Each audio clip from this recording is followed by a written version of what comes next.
Your Excellency, we know this is your first time come to China as Icelandic president. Also, you come to attend the 2025 Global Leaders Meeting on Women. So why did you choose this special occasion to visit China? Well, Iceland leads the world when it comes to closing the gender gap. We haven't fully closed it, but we are a leader in gender equality. And right now we are living through a time in the world where there is a backlash. Some countries seem to be taking steps backwards when it comes to this issue that I think has been an engine for progress in Iceland. So I think it was also my responsibility to accept the kind invitation from your president and speak on behalf of what a positive step it has been for Iceland to emphasize gender equality and how we have developed both economically and again socially. We are probably one of the happiest countries in the world and one of the countries that enjoys the greatest well-being, in addition to enjoying one of the highest GDP per capita, because we have unlocked the potential in all of our people. I noticed during your visit, China and Iceland signed a joint statement on geothermal energy and green transition. We know Iceland is very strong in geothermal energy. So how do you see our two countries working together in this very unique area? It's very interesting to me that we have been working together already for a few decades on geothermal energy, Iceland and China. We have been training experts from China to learn about geothermal in Iceland, and currently there's a joint venture between a Chinese company, Sinopec, and an Icelandic company, Arctic Green Energy, that is providing millions of people with heating and cooling and energy through geothermal in over 70 locations in China. But a few million in China is only a very little scale because China is such a big country. So I think this statement that we released, where we committed to work harder on this, is actually very important. One, it is a signal that we are going to work together to reach our carbon neutrality goals. Iceland has decided to get there by 2040. China has a goal to get there by 2060. But I know from experience, China usually over-delivers. So I think you will get there by 2050, which is what the world needs, especially if we can help you with geothermal energy. The fact is that geothermal energy is the missing piece in the energy mix. You are already very strong in wind and solar here in China, but battery technology has not caught up enough for us to be able to use those technologies only to heat or cool buildings, to have baseload energy for industry and so on. So this was quite a historic and important statement, and I hope we will do a lot together in geothermal to take it to scale, but also hopefully carbon capture and other innovations around the green transition where Iceland is determined to lead. You come to Shanghai to attend the 2025 Sustainability Global Leaders Conference.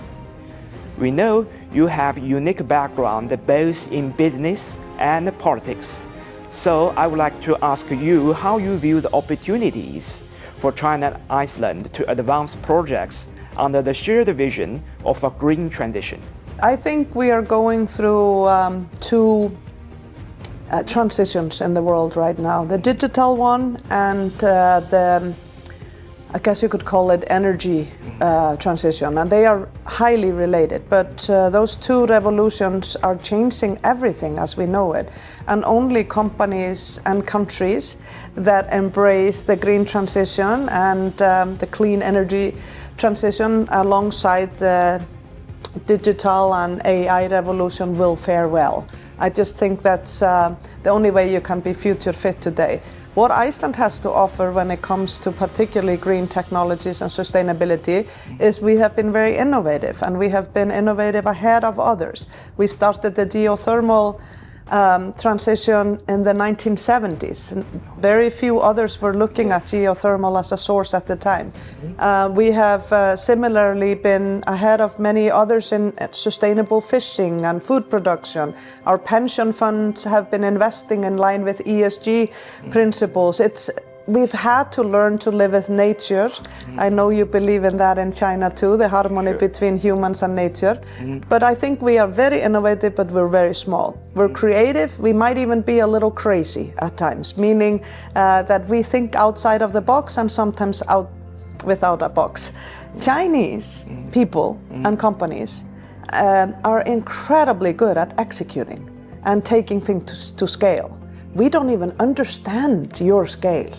So I think a partnership with someone who is creative and innovative and has sustainability and green mindset at the heart of how they think, together with a country that excels in executing, is very good at setting goals and achieving them often ahead of time, is a beautiful partnership, because irrespective of size, climate change does not ask about national or geographic boundaries. We're all hit by it.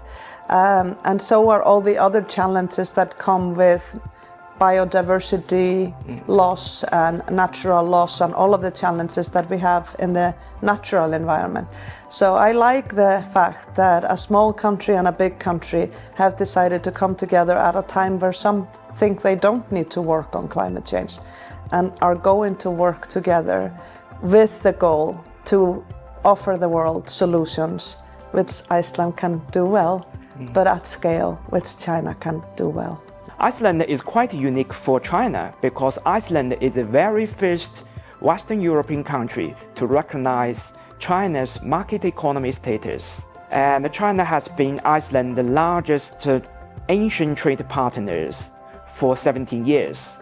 So I would like to ask, what new ideas or initiatives do you have to further strengthen economic and trade cooperation between our two countries? It's a very good question, and we've actually had a free trade agreement as the first European country for over a decade, so we've already enjoyed a very positive relationship. But one thing I have mentioned a few times while here in China is that what could possibly happen if we had a direct flight between our countries? How could that support trade and tourism, which is already healthy?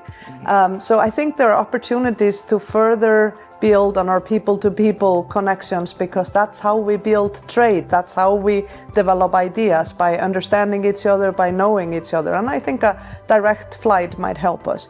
In addition to working together on geothermal and green solutions and gender equality. And here I have the data. In the first 8 months this year, 75,000 Chinese tourists visit Iceland, and expect to hit a new record at the end of this year. There is even a joke that many Chinese visitors visit Iceland during the passing Chinese national holidays. And most of the people they saw in Icelandic attraction were fellow Chinese. Of course, this is a joke, but do you have any idea for this very interesting phenomenon? Well, first of all, I am very glad that the Chinese have discovered how exciting it is to visit Iceland. And right now, the Chinese population, tourist population, is the largest of all of our visitors. And we have many times our own population in visitors every year. So I'm very pleased about that. I'm particularly pleased to know that the Chinese seem to appreciate sitting in a hot tub watching Northern Lights. That seems to be the Chinese favorite thing to do in Iceland, I hear. Equally, I think Icelandic people increasingly are discovering the beauty of China and Asia. The amazing foot massages, the deep, rich culture, the dumplings, and all the good things that we get here. But it is a fact that it is a challenge for us in a small country to have this tourist boom that we've had now for over a decade. So how we manage that sustainably, protect nature, but still welcome more visitors is very much a topic that we are having a more deep conversation about in Iceland now. But 75,000 may sound like a lot, but it is a very small part of the existing Chinese market. So I think we have a very large opportunity ahead of us.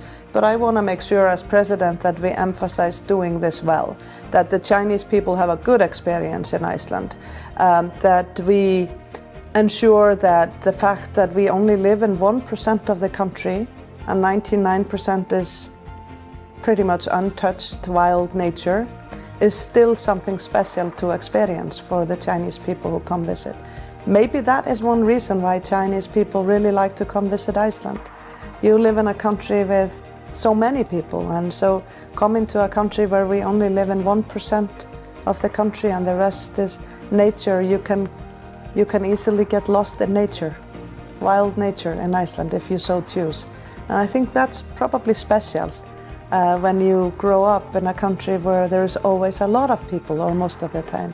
So I hope we can continue to offer that unique experience to Chinese visitors. We certainly will continue to welcome them with open heart as we've done until now.